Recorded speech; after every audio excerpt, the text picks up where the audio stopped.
Afternoon, everyone. Major apologies for being a half hour late. I can make it up for you by having nothing to start with and going straight to Matt's questions. I won't inflict. Not only nothing to start with, but nothing to say. I won't inflict any. I have plenty to say, but I will not inflict any opening comments on you. All right. Can I just start with something which I think you're going to dispatch with pretty quickly? But this guy who's been charged in the apparent assassination attempt of former President Trump over the weekend, did he ever come to the State Department's attention when he was in Kyiv advocating on behalf of both the Ukraine and on behalf of Afghan citizens? And when I say come to attention, did he register with the embassy while he was there, as you ask or suggest that people should do, or did people bring him to your attention, or did he make any contact with embassy officials? Yeah, I will. I'll have to go back and check the answer whether he registered, whether he had any contact with the embassy officials. I'm not aware either in either case. Obviously, we do ask people to register. Sometimes embassies are aware of people traveling inside a country, especially if those people are doing media interviews and otherwise being high profile, even if they don't register with the department. But I'll have to go back and check and see. So you don't know the answer to I don't. I can check. Okay. Thanks. Can we go to Lebanon? Sure. Well, just to begin with, in general, what does the U.S. know about what happened? There have been a series of deaths and injuries, apparently from exploding pagers. Was the U.S. have any knowledge? What does it know now, and when did it know about what has happened? So we are gathering information on this incident. I can tell you that the U.S. was not involved in it. The U.S. was not aware of this incident in advance, and at this point, we're gathering information. And what information have you gathered so far? We'll continue to collect information. I don't have any public readout to give now, but we're collecting information in the same way that journalists are across the world to gather the facts about what might have happened. Obviously, it doesn't take much guesswork who the most likely culprit would be in terms of doing this, in terms of who the enemy of Hezbollah is. Do you have any indications that to doubt that it would be Israel that was behind the... I don't have any assessment to offer one way or other at this point. And I know you're saying that, but in terms of what this means, I mean, there's been for a number of weeks the talk of dialing down, or at least not having a retaliation from Iran over, sort of a tit for tat, if you will. How does this play into it? Is there any message that you're sending to Israel in terms of what to do next, or for that matter to Iran, to Hezbollah, in terms of how to respond to this? So I never want to either comment or speculate about the impact of any one incident, especially in the early stages of an incident, and I'm not going to do so here. That's been our consistent policy to try and avoid doing. I will say that our overall policy remains consistent, which is we do want to see a diplomatic resolution to the conflict between Israel and Hezbollah. We want to see one that allows the tens of thousands of Israelis who've been displaced from their homes and the tens of thousands of Lebanese who have been displaced from their homes to be able to return home, and that's what we are continuing to pursue. I'll let others take it. Yeah, Mara. Just a couple of follow-ups on that, Matt. So how concerned are you about escalation now after this attack? So again, I don't want to draw any specific conclusions about this incident yet or speculate about what might happen from them. I will say that, of course, since October 7th, we have seen any number of incidents that have led to the heightened risk of escalation. That has been a feature of the conflict across the blue line since October 7th. And so we are always concerned about escalation. We are always concerned about any type of event that may cause further escalation. And it remains our message to both Israel and to other parties that they need to do everything they can to try and reach a diplomatic resolution. That said, we go back to the fundamental, I know people get tired of hearing me say this, we go back to the fundamental issue we face here, which is very, very difficult to get a diplomatic resolution in the north absent a resolution to the conflict in Gaza, absent a ceasefire in Gaza, which is why we continue to push for that ceasefire, because we think it'll help make it much easier to reach a resolution. So how do you see this incident impact the Gaza ceasefire talks then? I think it's too early to say. Look, this is an incident that just occurred in the past few hours. We're continuing to gather information about it. I wouldn't want to speculate or make any predictions about what might happen. A couple of things more. Hezbollah has accused Israel of sort of launching this attack. You said you were gathering information. Is there anything in that information that would lead you to sort of reject that accusation? I just don't want to offer any type of assessment on this incident one way or the other at this point. Are you trying to make an assessment, though? Like, in your gathering of information, are you going to be able to offer an assessment tomorrow or the next day? Or is the United States going to be completely like, this has nothing to do with me, I'm not going to offer? We are continuing to gather information, and when we have something to say about it, we will certainly say it, but not before then. Okay, one final thing. Regardless of this incident, although it's a little bit hard to sort of leave that aside right now, but over the past couple of days, we have heard Prime Minister Netanyahu especially talk about how unsustainable it is in north, in the border. And last night, the cabinet basically said military action would be needed to allow thousands of residents to go back to their homes. They've effectively expanded the objectives of the war. So does the United States see military action from Israel more likely in light of that? So we agree that it is unsustainable for tens of thousands of Israeli families to be displaced from their homes, just as it is unsustainable for tens of thousands of Lebanese families to be displaced from their homes. All of them need to be able to return home. So then you go to the question of what's the best way to achieve them being able to return to their homes. And it is our judgment that a diplomatic solution is the best way to get them back to their homes. Because if you look at what a military conflict would entail, it's hard to see how that gets those families on either side of their border back to their homes quickly. So that's why we continue to push both sides. We continue to push for a diplomatic resolution of this conflict. Follow up on that. Yeah, go ahead. Can I follow up that? You say you're gathering information. How are you gathering that information? Do you expect to have an independent U.S. assessment to follow on Humera's question? So I don't want to prejudge what we'll say in the days to come. I can tell you what we're doing right now is gathering information through all of the ways in which we usually gather information. And have you been in touch with any Lebanese or Israeli officials? I can't read out every contact that we've had in the last couple of hours. It's only been a couple of hours since this incident happened, but of course we're gathering information through diplomatic channels as well as other channels about this incident. There are reports that the Iranian ambassador to Lebanon was also injured in this attack incident. Are you concerned about Iran taking advantage of this? So we've seen those reports. Have you seen any indications that they First plan of all, to? apologies for interrupting in the middle of the question. I've seen the reports. I don't want to speak to what the implications might be before a report is confirmed, but certainly, as is always the case, we would urge Iran not to take advantage of any incident, any instability, to try to add further instability and to further increase tensions in the region. That has been our message to Iran since October 7th. Go ahead. Just a quick follow-up, and you offered a line on it, but just to make sure it's airtight. So the U.S. was in no way involved in terms of supporting this operation, offering intelligence. In no way was the U.S. Correct. involved. Okay, and no part of the U.S. government, I understand you speak only for this department, but such disclaimers have been offered from state before. You were not given a heads up. We were not aware of this incident, no. Okay, on ceasefire talks, is the expectation still that a renewed bridging proposal is expected to arrive this week? So I have not put a timetable on that. I think I was asked about this a number of times yesterday, and I said I'm not going to put a timetable on when we might put forward a further proposal. We are engaged with, we continue to be engaged with the other two mediators in the conflict, Egypt and Qatar. The secretary is on his way to Egypt right now. We'll be meeting with Egyptian officials about a number of things, but squarely on the agenda is how we get a proposal that we think would secure agreement from both parties.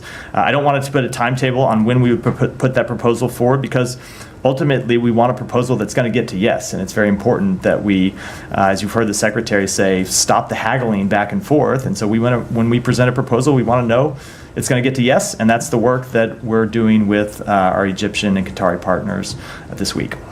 Are the Qataris involved? Because I understand that the secretary is in Cairo specifically speaking on discrete topics with the Egyptians, but are the Qataris and Israelis going to be looped in as part of these discussions? We or- are, so the secretaries in Egypt having bilateral meetings with Egypt, but we continue to discuss on a daily basis this process with the Qataris, as well as in a different format with the Israelis. The Israelis are obviously not a mediator, so we don't have the same types of discussions with them as we do with Egypt and Qatar, but we do continue to have discussions about this with all of those parties. I have one more on Ukraine for later. Yeah, Hiba, go ahead. I'll come to you, Sai. I know that you don't want to comment on what's happening, but till now we don't know the accurate figures of what happened in Lebanon. Some are talking about 3,000, 4,000. We have civilians, and there also the Iranian ambassador, also sons of members of parliament from Hezbollah blocs. The question, do you think that this is a legitimate target for any party to do that, whether it's Israel or someone else? Because there are Hezbollah targets in this, if it's attack or incident or whatever you want to call it. So let me not comment with respect to this specific incident in answering the question, only because there are a lot of reports out that in many cases are not yet confirmed. And as you well know, sometimes in the early hours, the reporting you see in the early hours tends to be somewhat off the mark. It gets supplemented with additional facts as time goes on. So I will just say what we believe are legitimate targets and what are not legitimate targets. Obviously, we believe that civilians are not legitimate targets for any type of operation, and that no country should be targeting civilians. No country, no organization should be targeting civilians. Members of a terrorist organization are legitimate targets for countries to launch operations against. And those are the principles that we hold ourselves to, and those are the principles we expect other countries to uphold in their operations.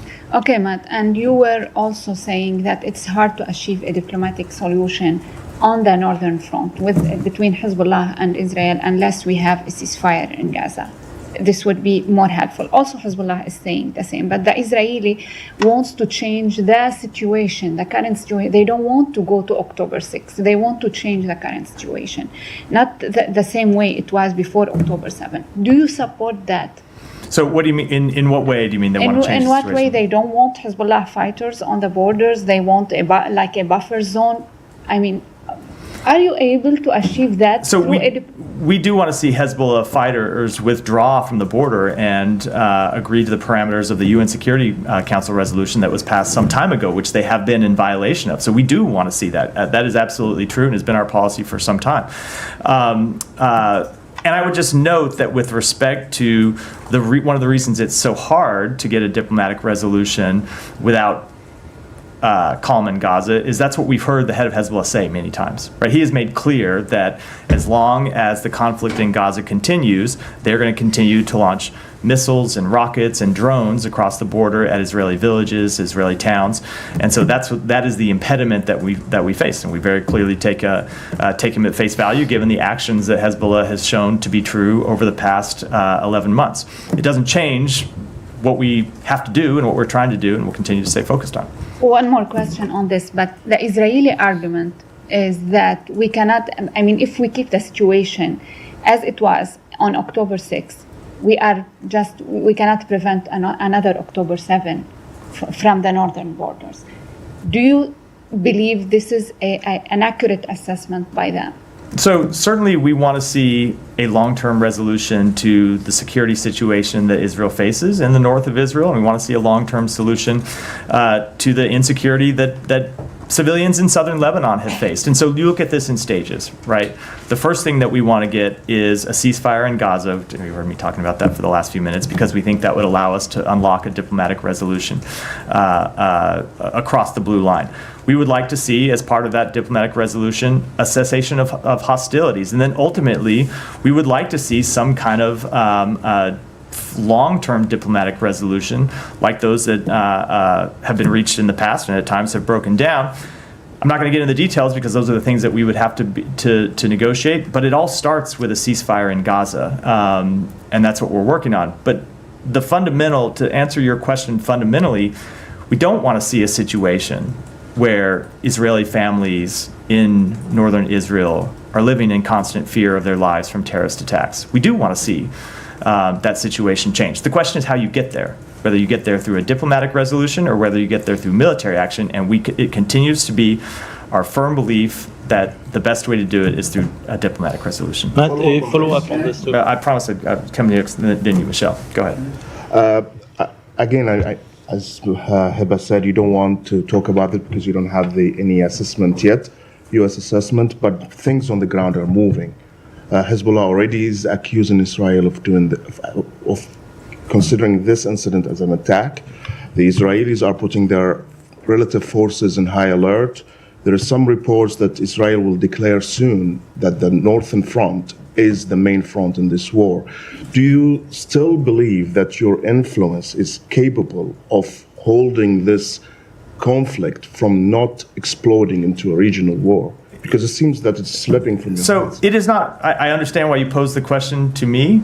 It's not just a question for the United States. It is a question for every party in the region. Of course, it's a first order question to Israel. It's a question to Hezbollah, but it is a question to all of the other countries in the region about what type of region that they want to live in. So the United States is going to continue to push for a diplomatic resolution. We're going to continue to talk to our partners in the region about the need to avoid any type of steps that would avoid escalation of the conflict. But ultimately, as is always the case, this is a question for parties in the region and what kind of world and what kind they want to live in and what kind of future that they want to have. We continue to believe that the solution to the situation in Gaza, the situation across the blue line, the broader instability that the region faces is to tone down the rhetoric, tone down the tensions, tone down the hostilities, get a ceasefire in Gaza, move to a diplomatic resolution in the north, and set the conditions for broader regional stability. But that requires actions not just by the United States,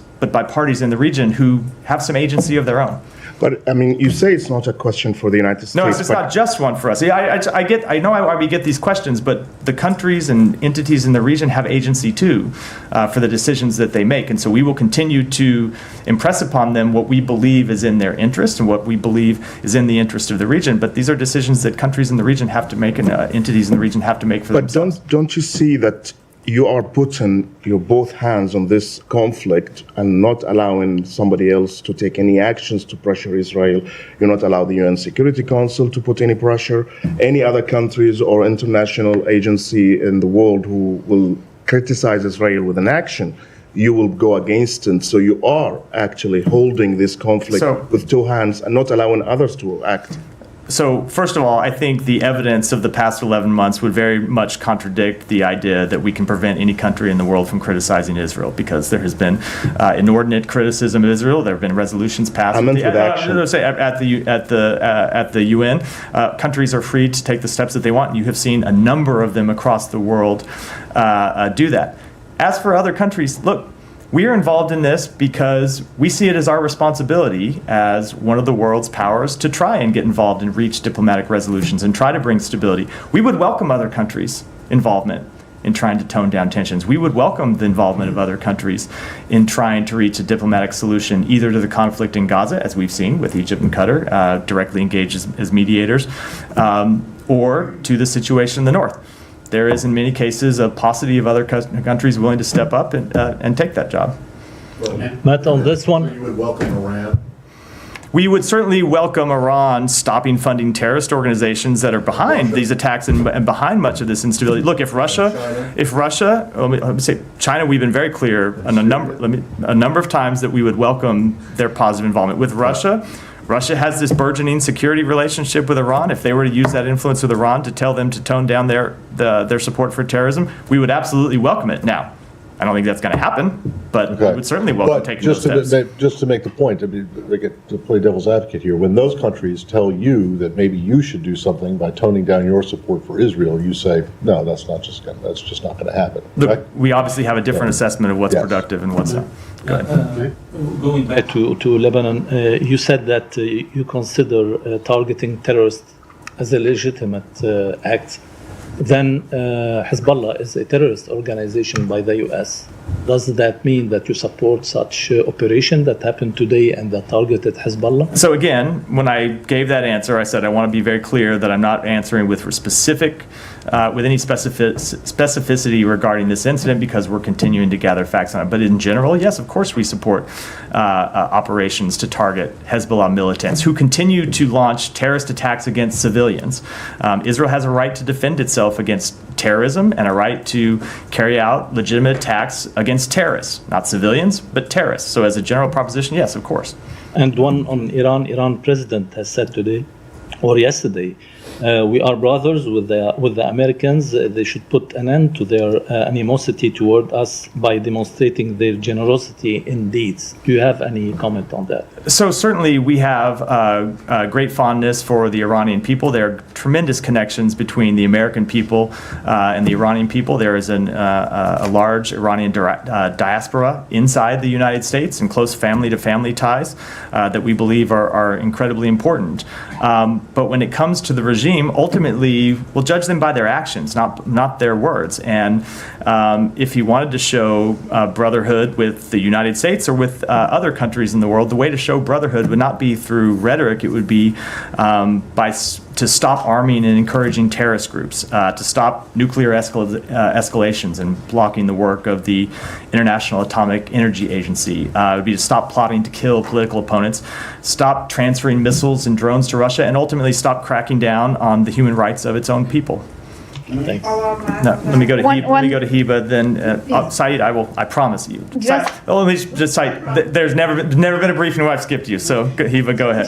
Just a follow up. When you are calling on other countries to step up in the region, who do you mean? I mean, I'm not asking you about China and Russia, but other countries. When are you talking for the Lebanese, for example? Who can step up? So my answer to that would be we would welcome any country that would play a positive role in trying to calm tensions in the region. So every country has different roles that they can play. Obviously, I'll just give you some examples. Egypt and Qatar are playing a direct role in trying to mediate the conflict in Gaza and reach a ceasefire. Other countries at times have been incredibly useful in delivering messages to Iran that it should refrain from any escalation. And we would encourage any countries in the region or outside the region for that matter to play productive roles in trying to de-escalate tensions.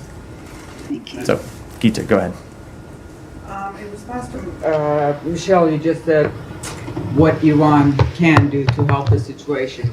The Iranian president also said that he was willing to go back, adhere to the JCPOA. Now, are these items actions that you just mentioned, could those be maybe something that you would expect Iran to do before U.S. would be willing to engage? So I would say as a matter of first instance, before you talk about any sort of nuclear accords, Iran needs to stop blocking the work of the IEA. That's the first thing. They continue to block the work of the IEA, the legitimate work of the IEA. That is the first thing before you can even get into that type of discussion. Saeed, it didn't take too long. I want to ask you, what kind of message is Israel sending by doing this attack today, while a high-level American envoy to do precisely the opposite of what they did? What kind of message are they sending? Are they just saying, I want to understand further. I know. I mean, I'm just following up on that point. So, because Israel has like a tradition of doing that. I mean, every time there's a high-level American visitor, they either increase settlements, or they attack, or they increase their attacks and do things like this. So obviously, they're not really interested in what you're calling for in diplomacy. Isn't that true? So I don't have anything to add about this incident than what I said in response to the previous questions. I will say with respect to diplomacy, as I said in response to one of the other questions, countries have to make their own decisions, but we continue to believe that a military escalation to this conflict will not achieve Israel's goal of returning the people who have been displaced from their homes to their homes quickly. I mean, I just want. I'm talking about not the incident itself, but the pattern in which Israel has been, basically well known for over many years. I mean, we all remember when President Biden was vice president. He went there for the first time, and they had this, announcement of settlement and so on. There is, sort of a tradition. Okay, so let me take you back to the legitimacy of targets and so on. Yesterday, a group of settlers attacked a school in Jericho. They beat up the students, they broke their bones, they beat up the teachers, and so on. Are they a legitimate target? Should they be a legitimate target by the same kind of definition that in which you have defined the other targets? Are civilians who the settlers attacking legitimate targets? Absolutely No, not. I am Of saying course not. the settlers who have attacked the civilians. The settlers should be. Should the settlers be a legitimate target? The settlers should be held accountable through law enforcement means, Saeed. I'm Not asking, through, but- hold on, not through any type of extrajudicial process or military process. They should be held account by law enforcement, which is what we would say about any type of violent attacks on individuals. That the law enforcement ought to hold them accountable to the full extent of the law. Although they do take the law into their own hand time and time again, very violently. Absolutely, which is why we believe they should be held accountable. And as you've seen the United States make clear through our own actions, if and when Israel does not step up and hold people accountable, we will do so ourselves. I know that you can, you in years past, you designated the Kahana group as a terrorist organization. Should, armed settlers like this, that you keep sanctioning and so on, be also named as terrorist organizations? I'm not going to speak to any type of designations before we would make that any such determination, but we will continue to hold extremist settlers accountable for violent actions. A couple more questions. Now, yesterday there were a group of UN experts that basically called Israel to be a pariah state. And, they're calling for, of course, a ceasefire and so on. And, because over what they termed as genocide. And my question to you is, back on June 10, there was a UN resolution which you pushed for, which, you basically made a good case for. 14 people voted for it, or 14 members voted for it in the Security Council. Russia abstained and so on, but the resolution passed. So why not go back and try to implement this resolution? Will the president or will the United States take advantage of this UNGA meeting to basically enforce such resolutions?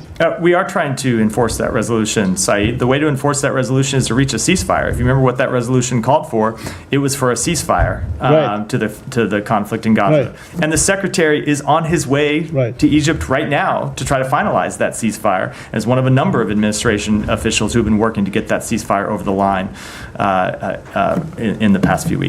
But although it seems that the Israeli Prime Minister keep moving the goalposts, he keeps moving the goalposts now, including Lebanon, including this and so on. As to the thing, they're the ones that keep changing the terms of the resolution that Hamas has agreed to, the mediators have agreed to, and so on. So while I'm not going to negotiate in public, Saeed, I think it is well known, it's been well reported, and I've spoken to it from here that we have seen Hamas make additional demands through this process. And finally, I know you said that you don't want to talk about a timetable as far as the new proposal is concerned and so on. Is it likely to occur between now and the gathering in New York next week? When I say I don't want to give a timetable, I mean it. We're talking.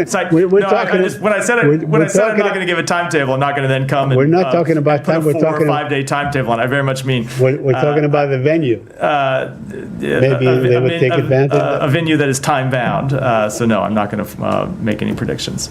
Now, can we go back to the Secretary's travels? Can you help us understand why he's not going to Israel on this trip, given every other trip to the region since October 7th he has? So I'm not going to speak to where he might fully go, because obviously he's on the trip. And sometimes we do add stops, which is not to say that we will be heading on to Israel. It's not something he intends to do. Now, he is traveling to Egypt for a couple of specific reasons. One, because we want to conduct this strategic dialogue with Egypt, something that we have been planning for some time. We have a number of important bilateral issues with Egypt that we want to discuss in the context of that dialogue. But two, there are some issues that we need to engage with the government of Egypt on as it relates to this ceasefire proposal that we are trying to bring to fruition. So that's why we're moving to. That's why he's in Egypt. They're one of the mediators. We have some discrete business to do with them when it comes to this proposal. I think it's important to do. And you didn't see it as important to then go to Israel and continue to try to build political pressure around this deal? The proposal is not ready to present to Israel at this point, so it would be premature to be presenting such a proposal or doing any other diplomatic engagements around it before we have it ready.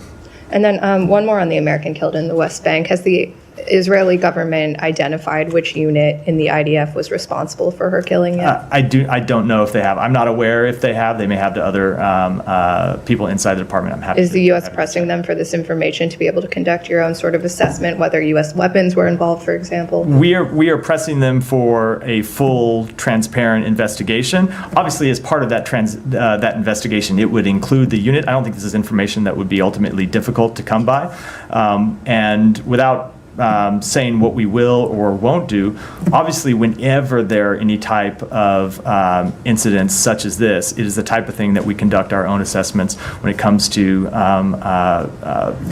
fulfilling our own obligations under U.S. law. Is there any sense that it could be anything but a U.S. weapon given the number of weapons that are given to the IDF? I don't think I can say one way or the other when there's an ongoing investigation. Yeah, go ahead. Ukraine, unless there's other Middle East. Yeah. This morning, Ambassador Linda Thomas-Greenfield described President Zelinskys' victory plan. First, she confirmed that the U.S. has seen it, and she said it lays out a strategy and a plan that can work. I just want to confirm first that Maine State Department has also seen the plan and shares this view. We were briefed on elements of the plan when we were in Kyiv last week, and yes, we share the Ambassador Thomas Greenfield's assessment. As President Zelensky has said, he looks forward to presenting that plan in detail to the president in the coming days and weeks, and I think we'll await that meeting before offering any kind of further conclusions about it. Is there a timeline associated with the implementation of the plan? I think I ought to let President Zelensky, whose plan ultimately this is, speak to the details of it. Okay, and on the question of Ukraine's use of long-range American-provided missiles in Russia, Secretary and Foreign Secretary Lamy said that discussions would continue during the UN General Assembly next week. First, want to confirm you have no policy announcements to make today regarding that.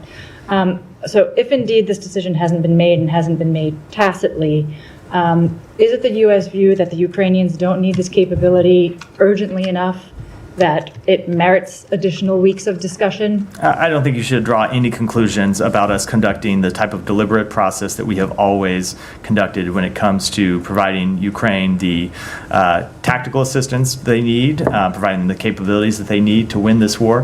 The Secretary spoke to this, and well, you were on the trip, you don't want to hear me repeat what he said about how we have to be deliberate and careful and ultimately make sure that with everything that we provide them, there's a strategic rationale for doing so, and so we continue to engage in that process with them. Absolutely, but you and the Secretary have described this as a critical point for the Ukrainians, a pivotal point on the battlefield as well. So there's no concern about the length of this deliberative process regarding this one policy. No. As you've heard the Secretary of Defense say, there is no one capability that ultimately by itself is the magic wand that is decisive in this conflict. There are a number of different capabilities that taken together can help Ukraine win this war, and that's what we continue to provide them, and we will continue to assess whether there are additional capabilities, additional tactics, additional techniques that we ought to provide to them, and when we assess that it is in their interest, in the interest of the United States to do so, we'll do so. And just one additional point of attempted clarification. Is it the U.S. position that other Western countries who have provided long-range weapons to Ukraine should wait for consensus before they greenlight the use of their own weapons by the Ukrainians? So those are conversations that we have privately, and I think I'll keep those conversations in private diplomatic channels. Alex. Let me follow up on this question. The announcement and decision. So you don't have announcement to make, but that doesn't mean that there is no decision. I just don't have any announcements about change in policy. Have you guys turned down Ukraine's request on? I don't have any further. I don't have anything further to say. These are things that we discussed directly with our Ukrainian counterparts, and we'll continue to do so. But the Secretary said in Kyiv, and also you repeated yesterday, that you guys want Ukraine to win. how do you expect them to win with one hand tied behind? We expect them to win by continuing to provide them the billions of dollars in security assistance that we have provided them since the outset of this conflict, the type of security assistance that, along with brave Ukrainian fighting, has led them to recapture a majority of the territory that they lost to Ukraine in the early days of the war. Lost to Russia, excuse me, thank you, Matt. That they lost to Russia in the early days of war, the capabilities that have led them to win the battles of Kyiv and Kharkiv and Kherson, and have led them to push Russia back from the Black Sea. Those are the types of policies that have shown success that we will continue to pursue. Thank you. We just discussed Iran minutes ago. Russia's Shoigu happened to be in Iran today. Do you have any evidence that the missiles that they have provided have been used on the battlefield? I don't have an assessment to offer of them having been deployed yet. Obviously, as you heard the Secretary announce, we have seen them be delivered to Iran. I do not yet have an assessment. Russia, man, I'm all over the place. To Russia, I do not yet have an assessment of them having been used on the battlefield. And I also want to follow up on what you just told my colleagues about Iran's capabilities, nuclear capabilities. We have seen reports that some of them are very compelling, suggesting that Iran might have nuclear capabilities before the end of this administration. If that's true, why should we trust any word coming out of Iranian president's mouth? So give me a break with it if that's true. So you're going to take a report that has not been verified and say if that's true? It continues to be our policy that Iran will not get a nuclear weapon, and we are committed to that. I have one more on Georgia, if I may. Let me go, only because we're short. Let me go. Thank you. U.S. has imposed sanctions on the Chinese Research Institute and several companies involved in supplying Pakistan ballistic missile program. And this is not the first time such sanctions have been imposed. What are the real reasons and concerns? So the United States is committed to strengthening the international non-proliferation regime by taking action against networks supporting activities of proliferation concern. We have been clear and consistent about our concerns with Pakistan's ballistic missile program for many years. The executive order action that was taken last week follows our October 2023 and April 2024 designation of 6 PRC entities and 1 Belarusian entity that have worked to supply Pakistan's missile program, as well as the listing of numerous Pakistani and third country entities on the Department of Commerce entity list for decades. So you called Pakistan a partner fought with the United States in war against terrorism, sacrificed more than 80,000 lives and infrastructure worth billions of dollars, and still paying a price after they pull out of American forces from Afghanistan. And in return, it gets sanctions on its ballistic missile program, which is very essential for its defense capabilities. And these are the thoughts of the foreign ministry when I spoke with them this morning. Yeah. And they also said that Pakistan considers this action biased and politically motivated. What is your thought on that? So Pakistan has been a long-term partner of ours, and I think what this action shows is that there continue to be places where we have disagreement, and when we have disagreements, we won't hesitate to act on those to protect America's interests. It has been our long-standing policy to deny support to Pakistan's long-range ballistic missile program, and we will continue to use our sanctions and our other tools to ensure our national security cannot be impacted, and that the U.S. financial system cannot be used by proliferators. Go ahead. Thanks, Matthew. What's the Secretary's reaction to the House Foreign Affairs Committee doing a markup of a resolution to hold him in contempt of Congress for not complying with the subpoena to appear before the committee related to its report about the withdrawal from Afghanistan? So we continue to not understand why the committee has chosen to take this step. As I said in response to a question from Matt yesterday, the Secretary has testified 14 times before Congress on Afghanistan. 4 of those times have been before this committee, including one appearance that was exclusively focused on Afghanistan. That was the sole subject of the hearing. We cooperated with their investigation into Afghanistan, provided them with documents, provided them with witness interviews, and we have tried to accommodate their request for a hearing. They asked for a hearing this Thursday. Obviously, the Secretary is traveling, trying to advance a ceasefire. He's not able to be there because he's doing the important business of the United States. But we've said we would make the Deputy Secretary available, and we have offered the Secretary to appear at a later date. And so we What's wish the later date? these are negotiations that we have with the committee, but we've offered a later date when he's not traveling overseas, conducting important foreign policy interests of the United States, or otherwise engaged in these critical meetings that he has to do on behalf of the country. We have offered his testimony, and if they're fixated on this date, we have offered the testimony of the Deputy Secretary, and we wish that they would take yes for an answer rather than moving to this extraordinarily unnecessary and unproductive step. But he will show up for a hearing. You guys are not fighting the subpoena in court. They have. We are not at that point yet. They have moved directly to contempt when we were in what we thought was the middle of the type of negotiation process that the Supreme Court has said Congress must carry out when it comes to asking for testimony from executive branch officials. They asked for his testimony. We told them that we would engage with them on a date. They sent a subpoena. We told them that he was traveling to work to try to secure a ceasefire on the date of their subpoena, but we would be happy to accommodate them in other ways. And they, for some reason, have moved to this extreme step. I can't explain it, but we will continue to make clear to them that we will accommodate their legitimate oversight interests to the extent we can. But when it comes to just picking one date and saying the Secretary has to be here when he has for some time planned to travel overseas to try to advance the foreign policy interests of the United States, that is not the type of legitimate accommodation process that the Supreme Court has said the Constitution requires. And finally, Russian President Vladimir Putin is directing the army to add 180,000 troops, bringing the total number to 1.5 million. This would make Russia's army the second largest worldwide, overtaking the U.S. Army, which is in third place currently. How is the U.S. planning to respond to this move? Does this concern Western allies at all? Well, let me just say first, it's another sign of the desperate choices that Putin has had to make to sustain this war. You've already seen it be an extraordinary drain on the Russian economy.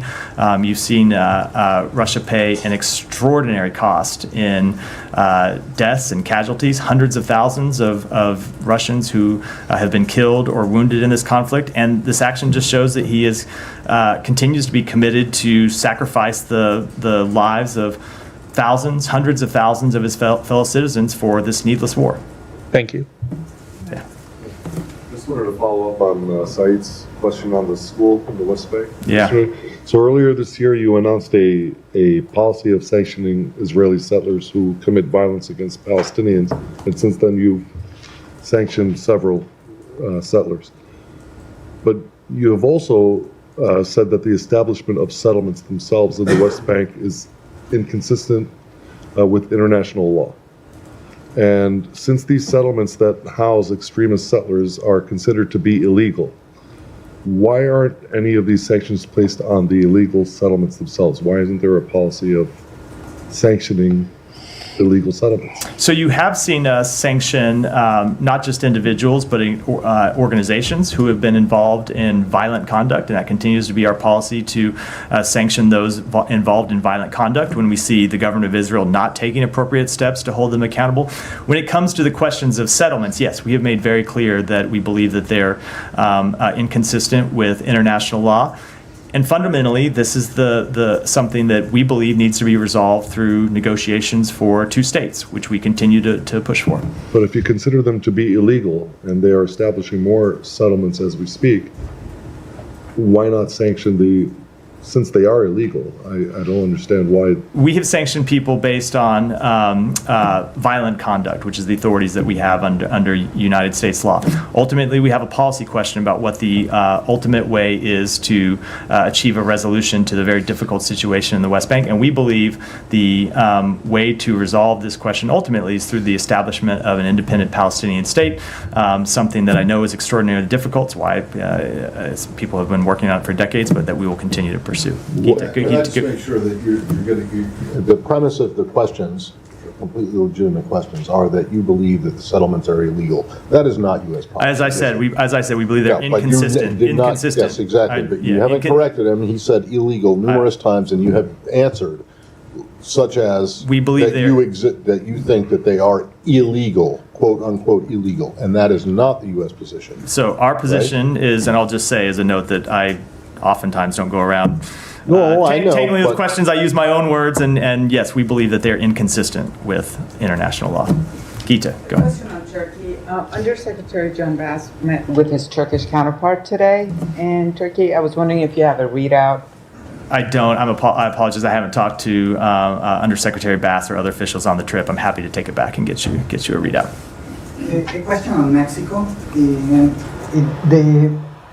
The Mexican government finally enacted this judicial reform that it had strong concerns from the U.S. ambassador there. Do you have any comment about this enactment? So obviously we have noted the enactment. We especially look at the enactment of this law in light of our joint efforts to promote our economic competitiveness and integration, and ultimately we will continue to have a dialogue with our Mexican colleagues on the statute and how it's implemented. Can I just pursue that? Yeah, go ahead. The investor said that it will affect the investor confidence. I mean, is that still the case? Is the U.S. still seeing a downward spiral, if you will, in Mexico because of these? We stand by everything the ambassador said, and what we're going to do now is have a dialogue with our Mexican colleagues about how this law is implemented. Julia. Thank you very much, Matt. In Pakistan, for the first time, there is accountability of military generals going on. So there is one general of the intelligence who is arrested for corruption. Pakistani people and journalists are very excited and are hoping that State Department could release the asset details of the Pakistan military generals who have them. Tons of them have properties here. Can you make it official? I don't have any update on that. No. Okay. But is it in your notice that the same channels to transfer the money for the money laundering that they use to bring it to America, it's the same channels the terrorists use to transfer money to each other as well. And a Pakistani guy just recently has been arrested in Canada for doing a terrorist activity. Look, we're going to continue to enforce all U.S. laws that as they relate to support for terrorism, but I don't have any comment on those specifics. Just the last one. Today, Pakistan and Afghanistan has another very interesting diplomatic thing going on. I'm sure you're aware about their firing with each other's soldiers. Today, the Afghan diplomat in Pakistan did not stand for the Pakistani national anthem because he said that there was music with the national anthem. Do you have about these jokes going on in diplomacy in that part of the region or no? No, I just don't have any comment on that. That's not a matter for the United States. Go ahead and then we'll wrap there. Thank you so much. Let me ask you on Georgia. In response to the sanctions, the Prime Minister of Georgia stated that this was not the decision of the State Department, but it was made by some other groups. And just now a statement was released from the Prime Minister's administration indicating that, and I'm quoting, "With this decision, the American side has drawn closer to critical limits." What is your response? Closer to who? To limits. To limits. I'm not going to deal with that. I will say in the United States, unlike some countries in the world, it is the democratically elected government that makes our policy choices and no one else. And with that, we'll wrap for today. Thanks, everyone. Thank you, Matt. Thank you, Matt.